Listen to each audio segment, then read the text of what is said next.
Selamat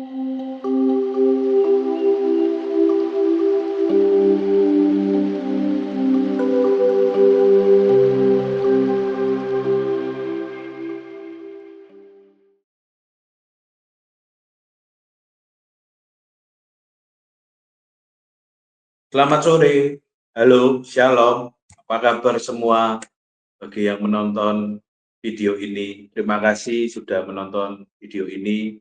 Juga terima kasih pada Bapak Ibu Gembala Smart People Church yang sudah memberi saya kesempatan untuk membagikan firman Tuhan hari ini. Hari ini saya akan melanjutkan sebuah eh, part yang kedua. Yang pertama yaitu membahas tentang yang saya bawa tentang sebelumnya, tentang Mazmur 23, yaitu Tuhan adalah gembalaku. Hari ini kita masuk ke yang part yang kedua. Sebelumnya kita berdoa dulu ya Bapak Ibu Saudara-saudari sekalian. Tuhan, terima kasih, kami mengucap syukur buat sore hari ini. Tuhan, kalau sebentar lagi kami ingin mendengar kebenaran-Mu, suara yang darimu, rema-rema pewahyuan yang darimu, biar membuat bekal kami di tahun ini, menjalani hari demi hari berjalan bersama dengan Engkau, mengikuti setiap apa yang menjadi rencana-Mu Tuhan, bukan mengikut dengan cara kami, kekuatan kami secara manusia, tapi kami minta penyertaan dan tuntunan Roh Allah. Di dalam nama Yesus, tambah-tambahkan sesuatu yang buat kami pada hari ini, biar kami terus berpegang teguh pada firman-Mu dan pada jalan kebenaran. Urapi setiap hamba-Mu, lidah bibir hamba-Mu yang hamba sampaikan, biar itu yang daripada-Mu saja. Di dalam nama Bapa, Putra, dan Roh Kudus, dalam nama Yesus, haleluya, amin. Oke, terima kasih. Oke, hari ini saya akan melanjutkan lagi tentang khotbah yang Mazmur 23, tentang Tuhan Gembalaku yang baik. Tapi hari ini saya akan memberi judul sore hari ini, yaitu tentang mempersiapkan diri untuk sesuatu yang lebih besar. Ya, jadi kenapa kok saya kasih tema hari ini, karena sebelumnya yang saya bagikan adalah harus kita menjadi domba yang percaya, taat, kita harus mengikuti, memiliki hati yang rela, dan kita mengejar apa yang menjadi rencana Allah. Dan jika kita sudah dari awal kita memiliki hati yang benar, dan kita percaya pada pimpinan Tuhan, penyertaan Tuhan, kita percaya juga trust pada pemimpin kita juga di next level berikutnya adalah kita harus juga mempersiapkan diri. Nah, di sini aku akan membacakan sebuah ayat di Mazmur 23 ayat 4. Sekalipun aku berjalan dalam lembah kekelaman, aku tidak takut bahaya, sebab Engkau besertaku. Gadamu dan tongkatmu itulah yang menghibur aku. Seringkali Tuhan izinkan setiap kita, setiap orang, setiap manusia melewati yang namanya proses, terutama di padang gurun. Nah, proses itu bukan berarti di padang gurun itu kita untuk stay, tapi kita harus untuk melewatinya untuk menuju yaitu tanah perjanjian. Sesuatu hal yang Tuhan sudah siapkan di depan. Jadi jangan sampai kita itu malah berada stay terlalu lama di padang gurun. Kenapa? Karena ketika kita banyak stay di sana, kita banyak mengeluh dan padahal di situ pun Tuhan masih menyertai, masih memberkati. Nah, kita harus juga mempersiapkan diri kita secara hati, secara mental, secara karakter, secara kemampuan, apapun yang ada dalam diri kita, yang dari dalam dulu kita harus persiapkan secara cara pandang yang benar, supaya kita ini memiliki sesuatu hal yang untuk kita hadapi ini dengan sesuatu yang benar. Kalau kita itu hatinya dari dalamnya itu sudah salah dulu, kita pun akan meresponi segala sesuatunya, kita akan salah semuanya. Nah, aku akan bahas di ayat ini tentang sekalipun aku berjalan dalam lembah kekelaman, aku tidak takut bahaya. Kenapa kok disebut di sini kok sekalipun aku berjalan dalam lembah kekelaman? Lembah kekelaman ini bisa juga diartikan lembah kematian atau lembah yang gelap yang memang Tuhan izinkan itu terjadi dalam hidup kita, supaya kita itu belajar bahwa kita itu jangan ada zona nyaman. Kita itu harus keluar yang namanya zona nyaman untuk dalam kehidupan kita.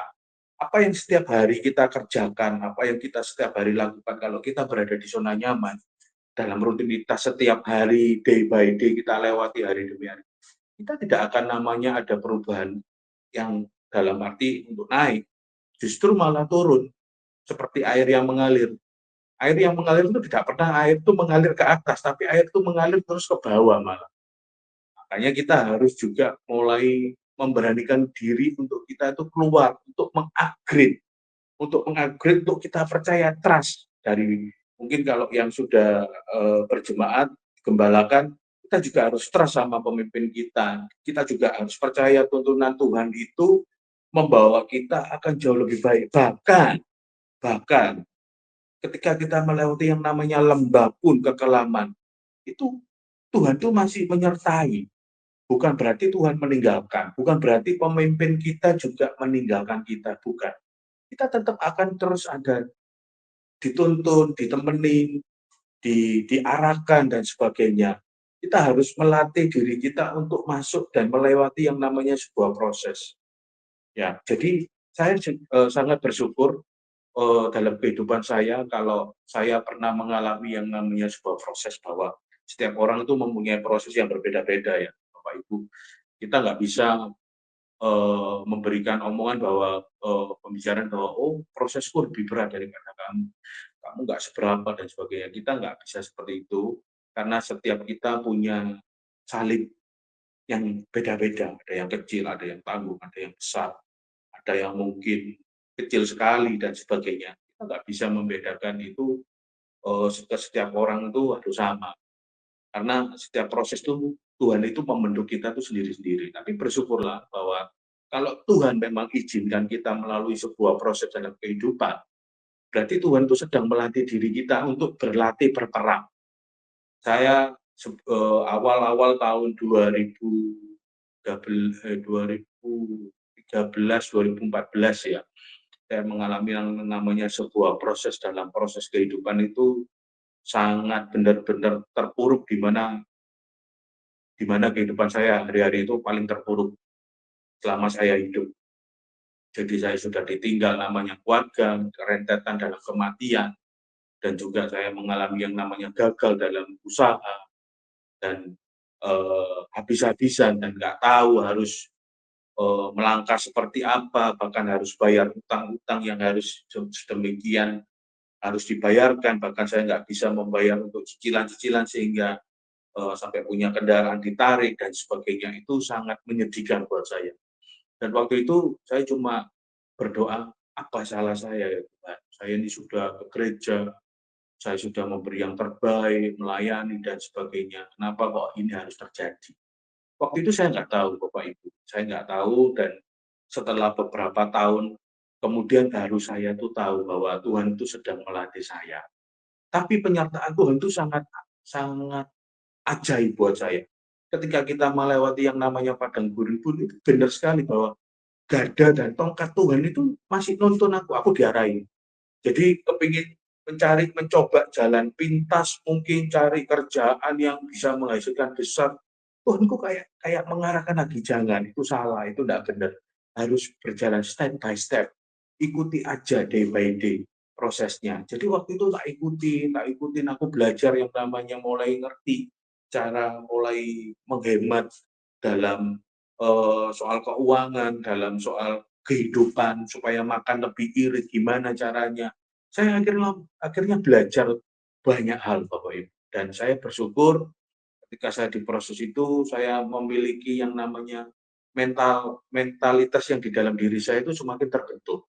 Nah, di saat itu gengsi saya itu semuanya diruntuhkan.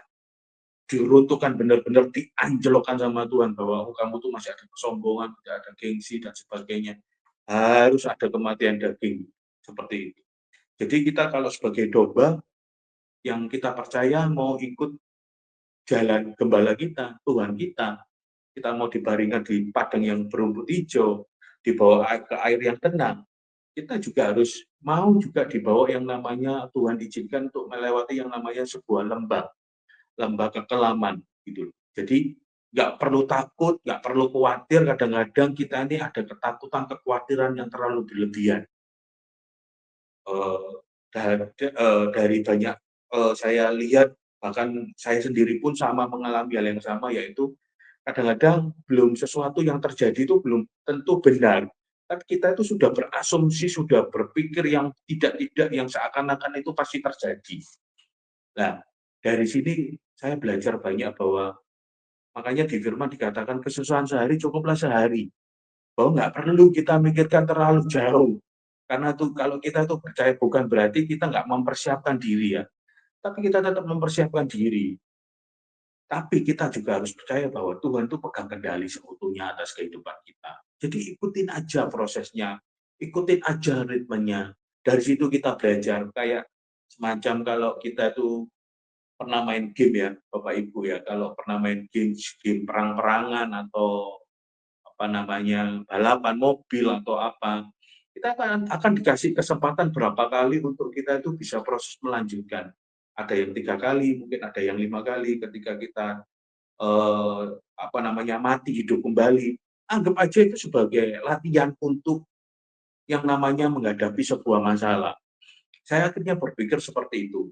Akhirnya setiap apa yang kuhadapi, tak anggap ini sebuah kayak latihan, latihan untuk saya ini menjadi expert, menjadi ahli dalam menghadapi sebuah kehidupan.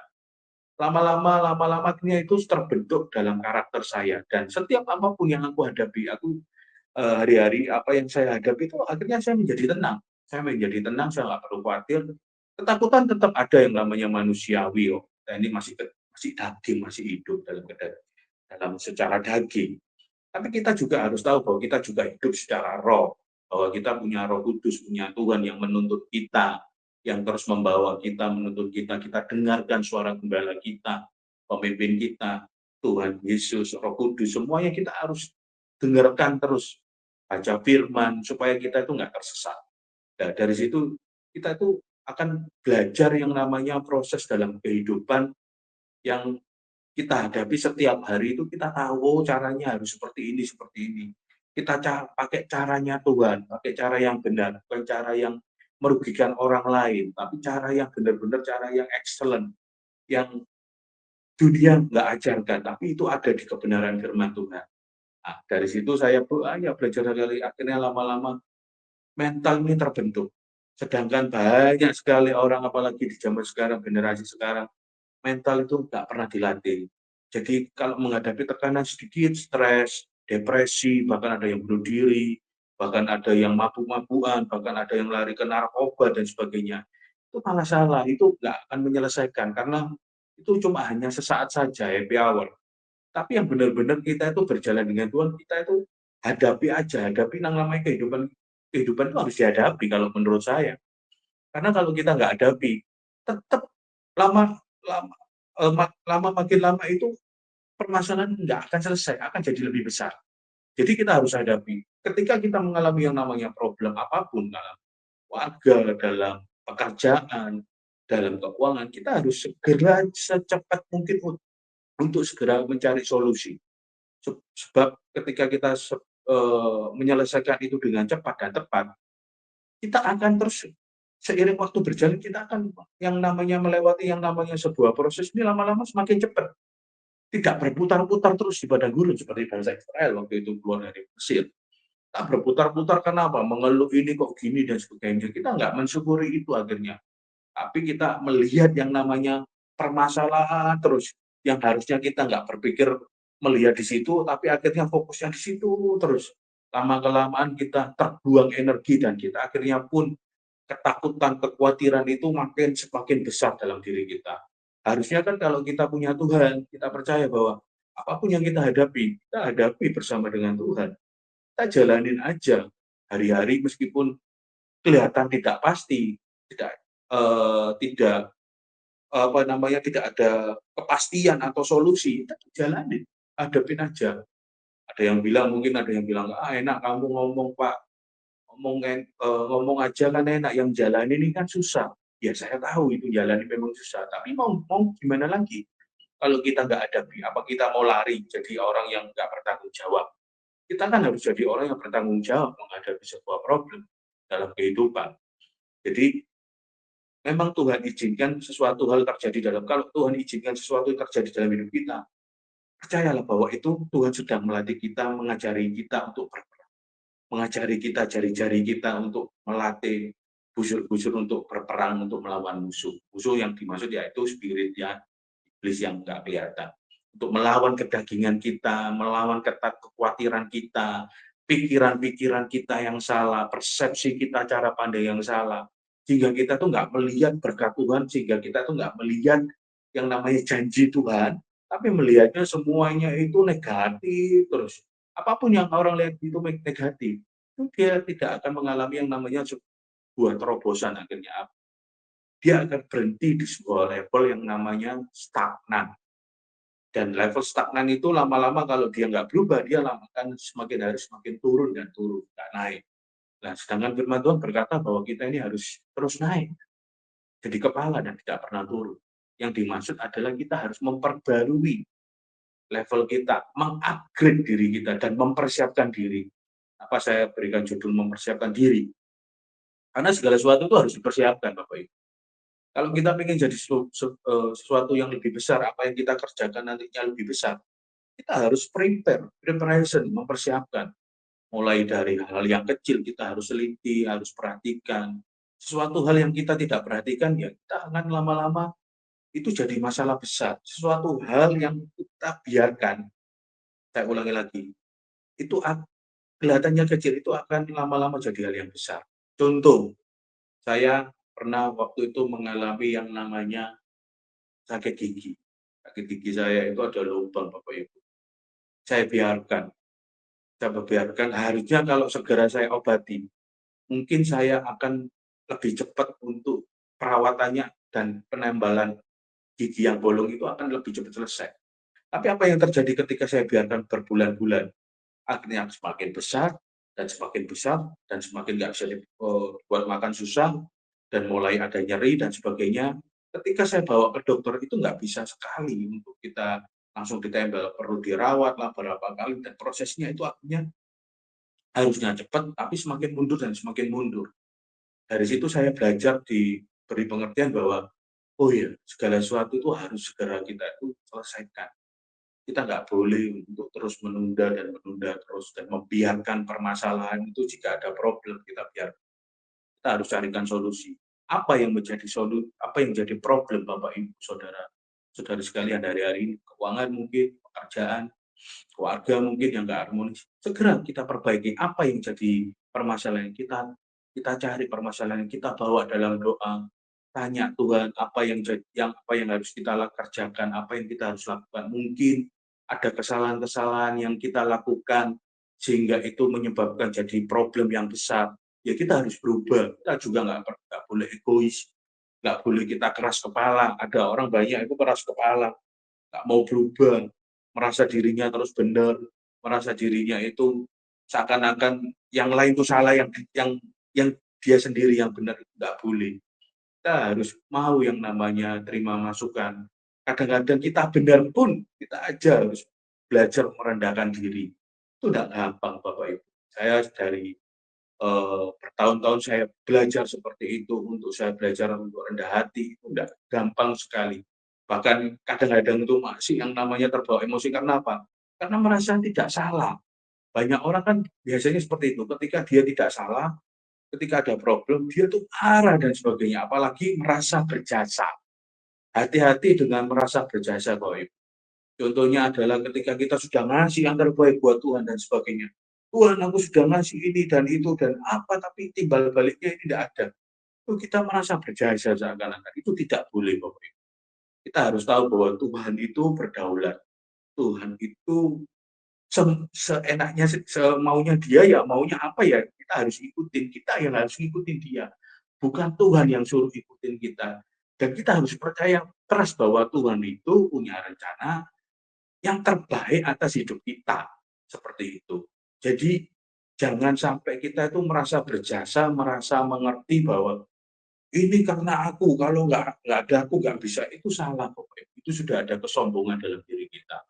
Saya selalu menekankan bahwa di dalam diri saya ini, apapun saya kerjakan, nolong orang, bekerja dalam sebuah perusahaan, saya dan juga saya mengajarkan kepada orang-orang bawahan saya, yang kamu kerjakan dan itu memberi dampak yang baik dan itu memberi hasil yang baik. Jangan seakan-akan kamu itu merasa hebat.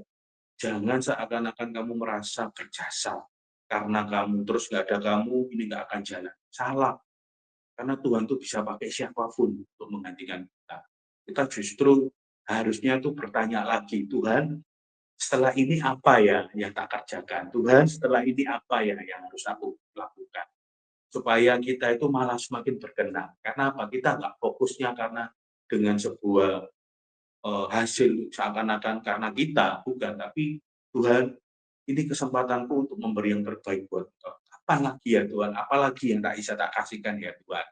Selain ini dan itu dan sebagainya. Kita harus seperti itu Bapak Ibu. Nah, makanya eh, hari ini saya mau sampaikan bahwa kita harus punya mindset yang benar dan mempersiapkan diri.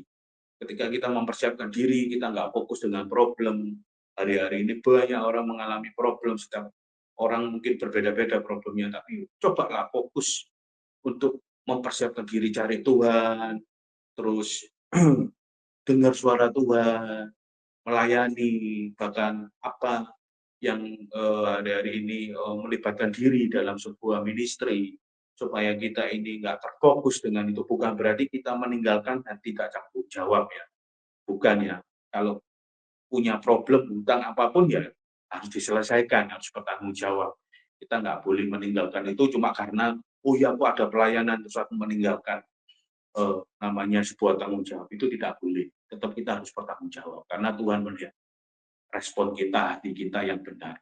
Ya, jadi kita harus terutama poin pertama yang saya mau sampaikan adalah harus mengupgrade diri, keluar dari zona nyaman, keluar dari sebuah rutinitas, mempersiapkan diri. Kalau kita mau percaya dengan gembala kita, Tuhan itu menuntun kita dan Tuhan itu adalah gembalaku dan tak kekurangan aku di ayat pertama.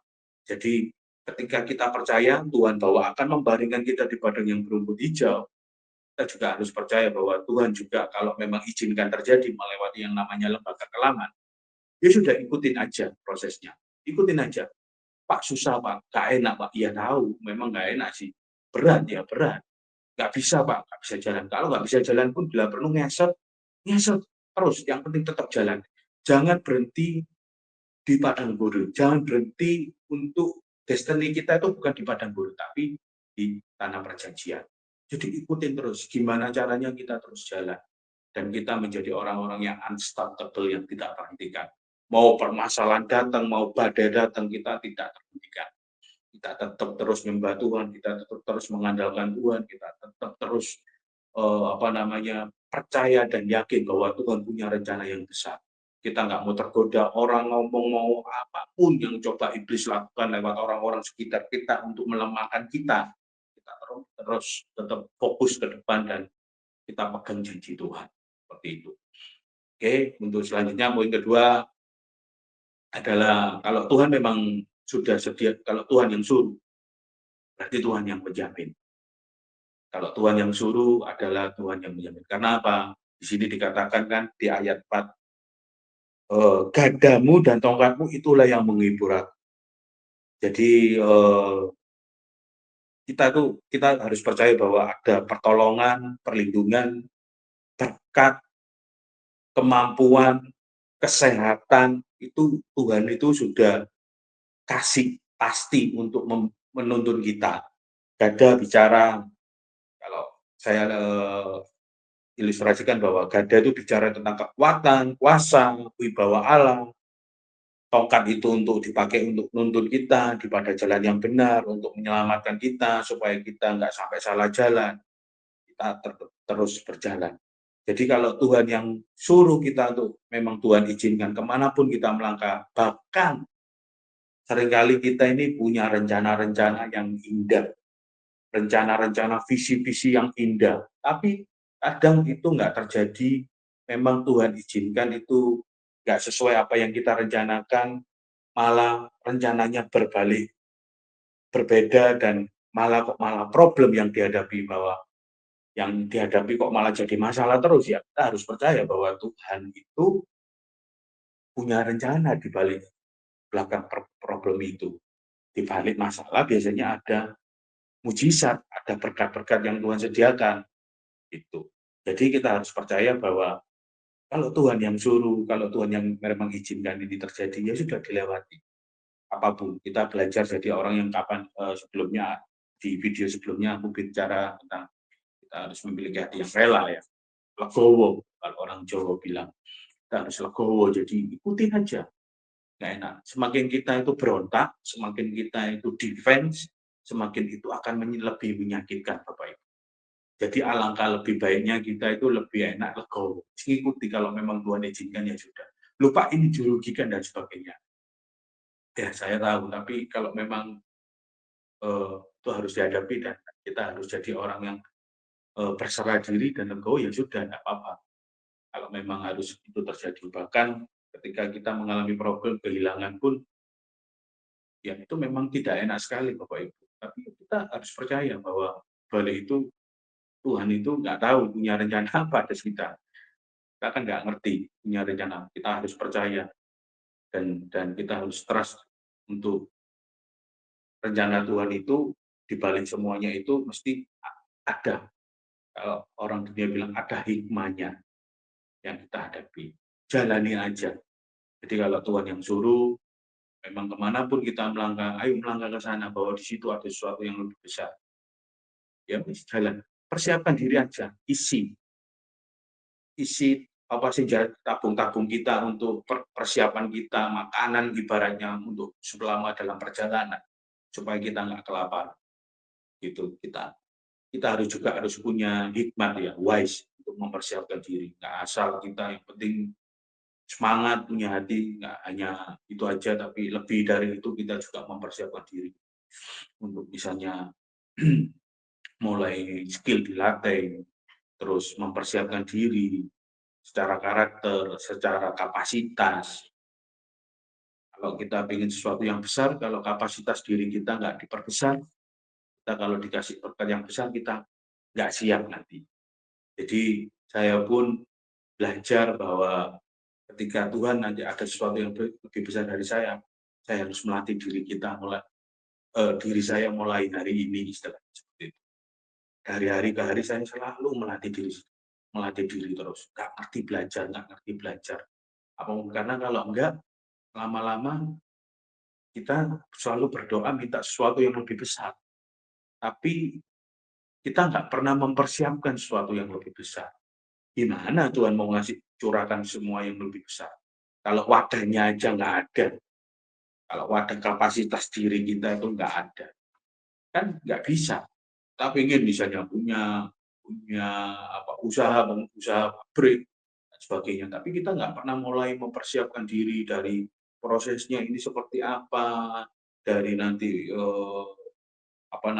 secara teknisnya dalam mesinnya seperti apa, bangunannya nanti harus dipersiapkan seperti apa. Kalau kita nggak mulai mempersiapkan itu, gimana tiba-tiba kita dikasih suatu pabrik yang besar, tiba-tiba kita kelola dengan langsung dengan mudahnya, nggak mungkin. Tuhan juga nggak pengen menjerumuskan anak-anaknya untuk mengalami problem yang lebih besar. Karena kalau enggak, kita malah stres. Seperti itu. Jadi percaya saja bahwa kalau Tuhan kasih sesuatu yang lebih besar, Tuhan yang nuntun, yang suruh untuk kita melangkah ke sana, apa yang hari-hari ini Bapak Ibu mungkin dapat rema dari firman Tuhan, dari hasil saat teduh, dari doa, coba pegang itu dan coba tekunin. Mau pekerjaan, mau apapun, coba ditekunin lebih lagi. Karena dari situ pasti Tuhan yang menjamin. Karena apa? Kalau salah pun bisa salah Pak, bisa. Namanya kita manusia, kadang-kadang kita bisa salah dengar suara. Kadang-kadang suara hati sama suara Roh Kudus beda tipis. Jadi kalau misalnya salah nggak apa-apa, itu paling nggak kamu belajar taat. Yang penting itu tidak melanggar hukum, tidak merugikan orang lain, tidak mencurangi orang lain, seperti itu. Ya, jadi selama itu masih dalam kebaikan, apalagi itu kebenaran, nggak apa-apa, lakukan aja. Kita nggak tahu endingnya seperti apa, seperti itu. Oke, dan juga dalam poin saya ketiga adalah ketika kita berjalan dalam lembah pun, Tuhan ketika menyertai kita, itu ada namanya pengurapan. Di poin ketiga adalah pengurapan yang dari Tuhan membawa kepada hal yang supranatural. Mungkin bisa dibantu multimedia 1 Samuel 10 ayat 6.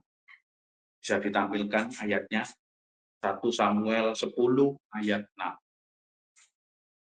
1 Samuel 10 ayat 6. Jadi ketika kita berjalan bersama dengan Tuhan, kita menjadi orang taat, kita punya keintiman Tuhan, kita pun akan disertai Tuhan. Maka ini saya bacakan di ayat, ini ceritanya tentang Saul ketika diurapi ya, jadi raja ya. Di sini dikatakan, maka roh Tuhan akan berkuasa atasmu. Engkau akan kepenuhan bersama-sama dengan mereka dan berubah menjadi manusia lain.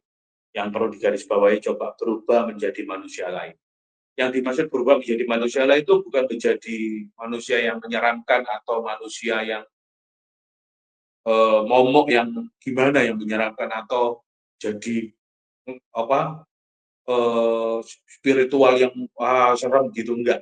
Yang dimaksud di sini adalah kita menjadi orang-orang yang melampaui batasan.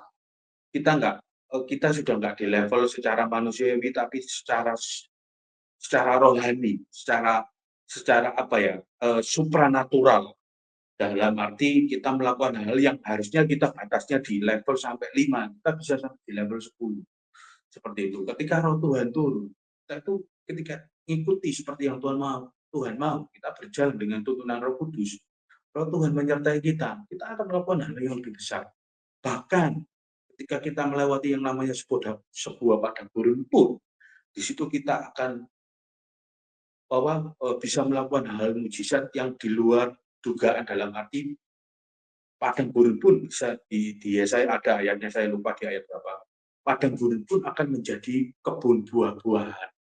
Di situ yang kelihatannya gersang, tapi akan jadi kebun buah-buah. Yang kita akhirnya nggak kekurangan, tapi berkelimpahan. Yang tak maksud di sini adalah pengurapan juga penting. Jika kita intim taat sama Tuhan, kita akan berjalan dalam kuasa Roh Kudus. Apapun yang kita pegang itu bisa jadi besar. Apapun yang kita lakukan, yang kelihatannya manusia nggak bisa, itu dengan mudah kita akan bisa melakukan. Kenapa? Ada pengurapan, ada roh Allah yang di dalam hidup kita. Jadi bukan karena dari manusianya, tapi karena roh Tuhan bekerja atas hidup kita, seperti itu. Jadi intinya kita harus belajar taat, terutama keluar dari zona nyaman, ikuti instruksi Tuhan. Tuhan suruh apa hari-hari ini, Tuhan ingin bergerak di mana, ikutin aja. Kadang-kadang memang bisa juga kita dengar sendiri, tapi kadang-kadang lewat pemimpin kita yang mengingatkan untuk mengarahkan kita. Selama itu hal yang baik, positif, dan itu membawa kita jadi lebih baik, why not? Kenapa tidak? Ketika kita taat dan melakukannya, dan ada roh Tuhan, ada pengurapan turun atas kita, itu akan sesuatu hal yang besar itu akan terjadi. Tapi yang lebih dari itu adalah ketika kita tuh mengerjakan, yaitu rencana-rencana Allah, menyelamatkan jiwa-jiwa yang terhilang, menyembuhkan orang-orang yang sakit, menolong orang-orang yang frustasi, yang depresi. Hari-hari ini banyak sekali. Kita nggak fokus hanya dengan kepentingan diri kita sendiri tentang berkat, tapi lebih dipakai untuk kemuliaan, untuk membawa namanya kemuliaan Allah, membawa banyak jiwa diselamatkan. Itu yang penting, karena kita juga harus berdampak, dan pengurapan itu bukan untuk semacam gaya-gayaan, tidak, tapi pengurapan itu untuk jiwa-jiwa, untuk menolong banyak jiwa-jiwa diselamatkan. Jadi kita dengan menyampaikan sebuah kebenaran, menyampaikan sebuah firman, itu akan membangkitkan mereka untuk kembali, yang terhilang kembali pada Tuhan, yang hancur bangkit kembali. Jadi kita akan menjadi jubirnya Tuhan, ibaratnya. Kita pakai pengurapan itu dengan yang benar. Dan ada lagi kisah para rasul 1 ayat 8. Mungkin bisa ditampilkan. Kisah para rasul 1 ayat 8.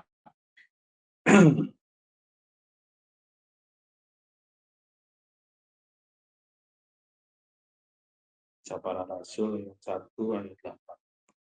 dikatakan, saya bacakan ya, tetapi kamu akan menerima kuasa kalau Roh Kudus turun atas kamu, dan kamu akan menjadi saksiku di Yerusalem dan di seluruh Yudea, Samaria, sampai ke ujung bumi. Kita sebagai anak Tuhan, sebagai domba yang mengikuti tuntunan gembala kita, kita juga harus menjadi saksi. Kita nggak boleh terlalu egois dengan kepentingan diri kita yang seakan-akan semuanya yang bicara tentang keperluan kita, kehidupan kita, keluarga kita nggak boleh terlalu hanya harus fokus di situ, tapi kita juga mementingkan yang namanya kepentingan Tuhan, kepentingan kerajaan Allah, yaitu tentang keselamatan. Kita harus juga jadi saksi hari-hari ini. Perlu memang banyak orang menjadi star, bintang-bintangnya Tuhan yang bersinar di bangsa yang semakin hari dikatakan memang hari-hari tambah jahat dan semakin tidak jelas. Kita perlu jadi saksi-saksi Tuhan, yaitu dengan kebenaran, dan kita harus ngomong bahwa eh, berani untuk memberitakan Injil, berani untuk ngomong keselamatan seperti yang Tuhan Yesus ajarkan, supaya semakin banyak orang mengenal Tuhan Yesus. Semua biar setiap lidah mengaku, setiap lutut bertelut, setiap lidah mengaku Yesus Kristus Tuhan. Kita harus juga berani lantang ngomong, memberitakan Injil, karena hari-hari ini banyak sekali orang-orang yang membutuhkan pertolongan Tuhan. Jadi nggak hanya secara materi, ya materi mungkin secara kasat mata, tapi lebih dari itu, hati yang perlu diubahkan, pikiran-pikiran yang salah, persepsi yang perlu diubahkan. Kita perlu Tuhan. Kalau Bapak Ibu yang menonton ini mungkin mengalami hal yang seperti itu, cari pemimpin, cari gembala atau pendeta hamba Tuhan untuk bisa menolong kita supaya kita nggak tersesat. Kita harus dipulihkan dulu. Karena kalau kita nggak dipulihkan dulu, kita tersesat. Bahkan kita belum jadi saksinya pun kita sudah nggak beres, kita akhirnya malah hari semakin terhilang. Ingat, iblis hari-hari ini bekerja sangat kuat, ingin menghancurkan anak-anak Tuhan dengan berbagai cara, dengan intimidasi, ketakutan, kekhawatiran, yang terus dihimpitkan semuanya ke setiap jiwa, ke setiap orang, supaya orang itu semakin hari semakin jauh dari Tuhan. Justru hari-hari ini kalau kita mengalami seperti itu, kita harus semakin terus dekat. Jangan takut untuk terbuka, jangan takut untuk kita ini dikoreksi. Kita harus mau berubah, ketika kita salah pun harus mau terbuka, supaya apa? Supaya ada pemulihan terjadi atas hidup kita. Ya, jadi kita harus jadi domba yang siap untuk menghadapi segala apapun. Meskipun di sekitar kita ini banyak serigala bahkan yang berbulu domba, aku nggak tahu. Tapi kita harus mau nggak mau, kalau kita harus memiliki hati yang benar, jadi domba yang benar, mengikuti pemimpin kita, mengikuti Tuhan kita, firman Tuhan, kita harus siap menghadapi apapun.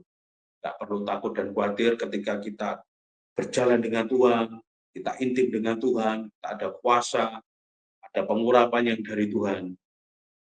Ingat, Tuhan juga sebagai anak domba Allah, tapi juga sebagai singa Yehuda.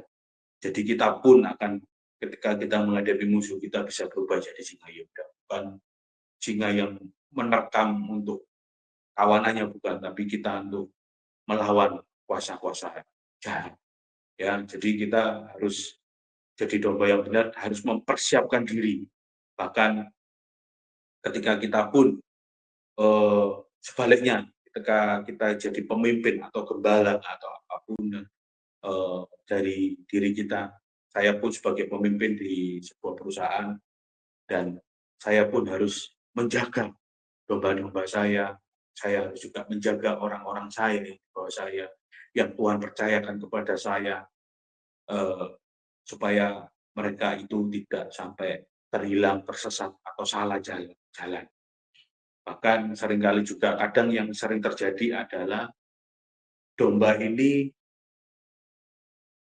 sering salah persepsi dengan pemimpinnya. Banyak sekali itu.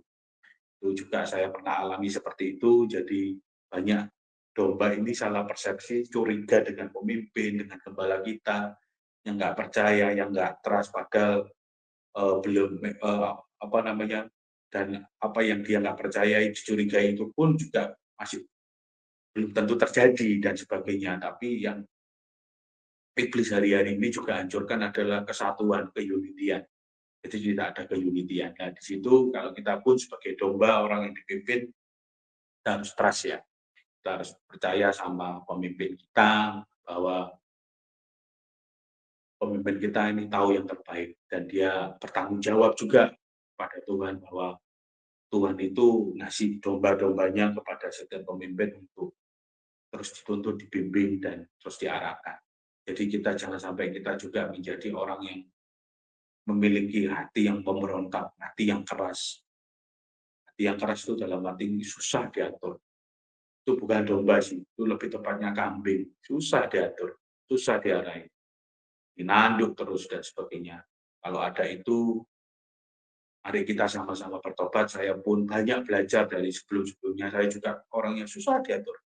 Tapi hari demi hari saya ini belajar, Bapak Ibu, untuk saya ini belajar untuk percaya, trust pemimpin sama Tuhan, percaya, nggak curiga lah. Intinya itu tidak menaruh kecurigaan bahwa eh, ini kok saya dijerumuskan ya, enggak. Kok ini kok semakin hari saya dikasih sesuatu yang lebih sulit.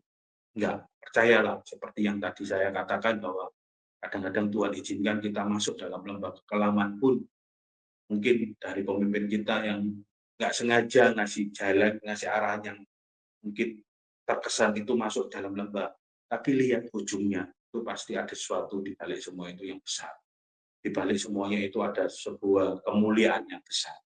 Belajar. Kalau itu pun nggak ada, kalau itu pun yang kita lewati, kita alami proses, atau memang Tuhan sengaja izinkan lewat pemimpin kita arahin, tapi kita malah kok terkesan kok tambah sulit, tambah nggak karu-karuan, dan nggak ada glorinya juga, nggak ada kemuliaannya, endingnya juga di balik semua itu nggak ada sesuatu yang besar, kok tambah harunya, nggak apa-apa. Belajarlah tetap bersyukur bahwa Tuhan, ingat ada lagi poin, yaitu Tuhan melatih kita untuk berperang. Tuhan sedang melatih kita untuk mental kita itu menjadi terlatih. Ketika kita itu mentalnya terlatih, kita itu jadi orang itu yang strong, nggak baperan. Saya dulu itu dilatih Tuhan itu banyak sekali, dilatih lewat keluarga saya, lewat pemimpin waktu itu, dan pemimpin rohani, dan akhirnya singkat cerita dari situ saya terlatih, terutama di dalam mental saya. Dulu saya gampang tersinggung, orangnya gampang baper dan sebagainya. Tapi dari tahun ke tahun saya melewati itu, sekarang saya jadi orang yang bisa membawa suasana, yaitu mau kondisi apapun saya tetap bisa mengontrol diri saya, penguasaannya itu masih tetap ada. Dan mental saya ketika saya diredakan di apa saja, saya sudah nggak ambil pusing yang waduh ini nggak terima dan sebagainya. Nggak, lama-lama itu jadi sebuah hal yang biasa buat saya. Jadi kadang-kadang kalau mau dilatih, mentalnya kita mau terbentuk, ya harus ada yang namanya problem. Ada perkataan coach, aku lupa perkataannya itu ngomong gini, kalau kamu nggak mau sakit hati, kebal dengan sakit hati, ya seringlah kamu terus disakiti orang, intinya seperti itu. Lama-lama kamu akan jadi kebal dan kamu akan jadi ya sudah, saya kayak nggak terlalu memikirkan. Jadi intinya kita harus terlatih dengan namanya problem, masalah. Persiapkan diri kita di tahun ini 2025 untuk hal yang lebih besar. Apapun yang terjadi, kita nggak ada yang tahu, tapi kita mau berjalan dengan Tuhan. Yang penting kita bergandengan berjalan dengan Tuhan. Itu yang penting. Kita sebagai domba, kita harus tunduk dan taat. Bahwa Tuhan itu punya arahan, punya tujuan yang jelas. Jadi jangan punya jalan sendiri.